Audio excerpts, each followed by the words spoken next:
Boa tarde, São Paulo. Boa tarde, Brasil. Estamos começando o programa Aravip para todo o território nacional.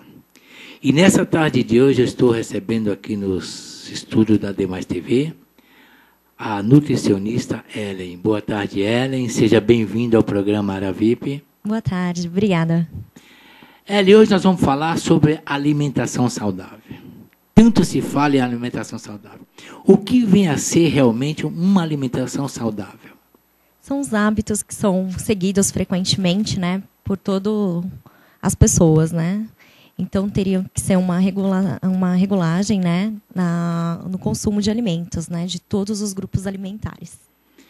E esta alimentação de que tanto se falam hoje, ela é baseada exatamente em cima do quê? Fruta, legumes e o quê? Então, todos os grupos, né, como eu disse. Então, carboidratos consistem em arroz, pão, tubérculos, né? Proteína, que seria proveniente de leite, carne, verduras, legumes, fora os óleos e açúcares que são em menores quantidades. Isso significa que a pessoa pode comer um pouco de tudo, pelo que você está falando? Sim, sim, com certeza. Desde que não seja em excesso. Isso. Tem alguns grupos que a gente consome mais, né? A gente pode seguir a tabela ou a pirâmide alimentar, né, com as porções, sendo que alguns a gente consome mais por ser fonte de energia, né? Então, os carboidratos são porções maiores, depois vem as frutas, verduras, proteínas e, por último, né, o óleo e o açúcar. Tá. E quando se fala de uma pessoa que ela é hipertensa, qual é o tipo de alimentação que ela deve consumir durante o dia e o que ela deve evitar no período do dia? Certo. Para uma pessoa hipertensa, ela vai ter que estar tomando cuidado com as quantidades de sódio, ou seja, sal. Tudo que tem sal, inclusive os temperos prontos, que possuem grande quantidade, enlatados e produtos industrializados.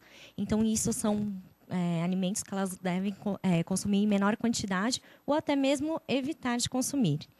E aumentar a quantidade de fibras, verduras, legumes, que vai estar auxiliando para o controle dessa hipertensão. Isso, nós estamos falando de hipertensão. E as pessoas que são diabéticas, o que elas devem e não devem consumir durante o dia? Então, sempre consumir grandes quantidades de verduras e frutas, né?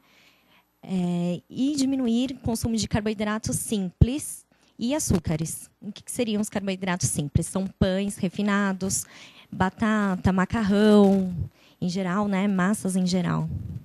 Tá. Eu te fiz essas perguntas porque eu sou diabético e sou hipertenso. E eu sempre me preocupo com esse tipo de alimentação.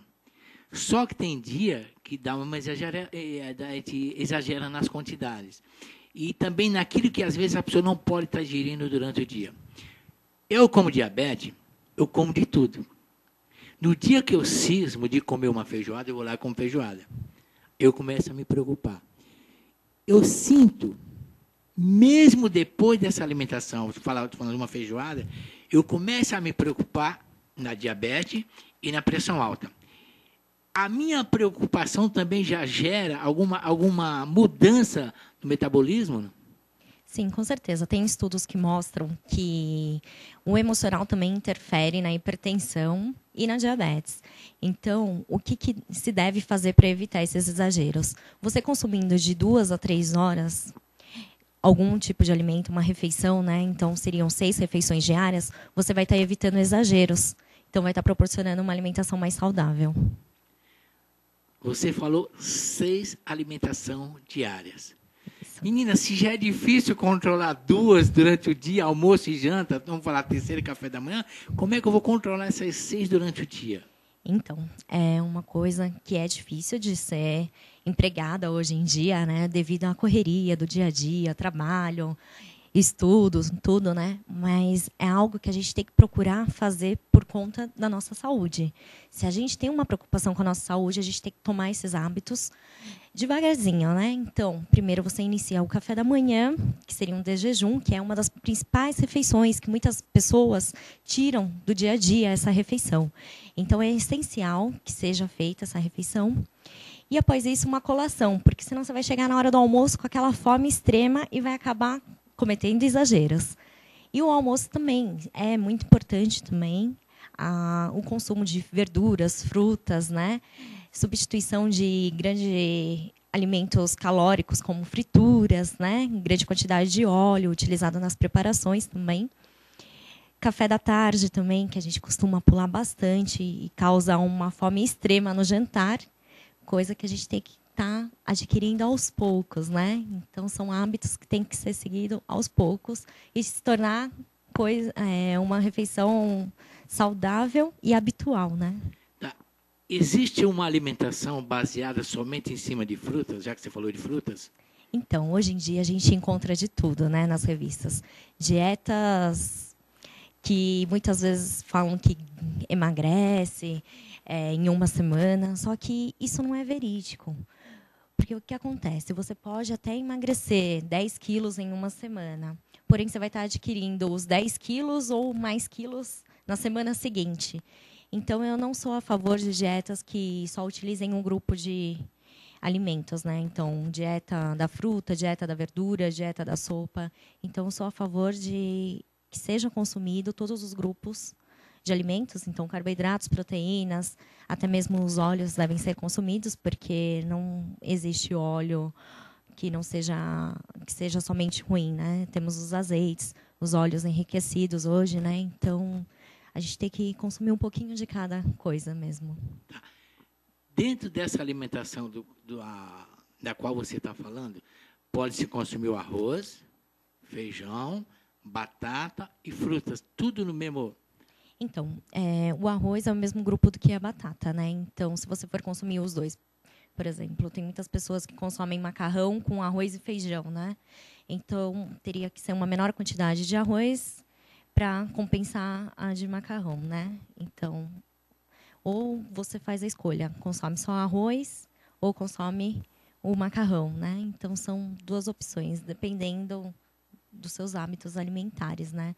A função da nutricionista é adequar essas quantidades, né? Isso, ela tem alguma coisa a ver com a estatura física de cada pessoa, com o peso da pessoa, com a idade da pessoa, não? Sim, tem tudo a ver. Quando a gente vai preparar uma dieta, a gente utiliza o peso, a altura, a porcentagem de gordura corporal, até mesmo as circunferências, né? São feitos cálculos para ver a necessidade da pessoa, tanto de energia, né? Todas as atividades que ela exerce, quanto ela vai estar gastando de energia e quanto que a gente precisa de repor, né? Através dos alimentos, né? Então, é a energia que ela vai estar utilizando basal, né? Que a gente diz, para funcionamento dos órgãos e atividades diárias. Suponhamos que essa pessoa nós estamos falando de mim, Edivaldo. Eu tenho 1,71 m, estou com 92 quilos, tenho 55 anos. Existe a medida exata de arroz que eu devo comer durante o dia? Então, aí eu vou ter que verificar seus hábitos alimentares. Vou ter que verificar também suas atividades, desde que você acorda até a hora de você dormir.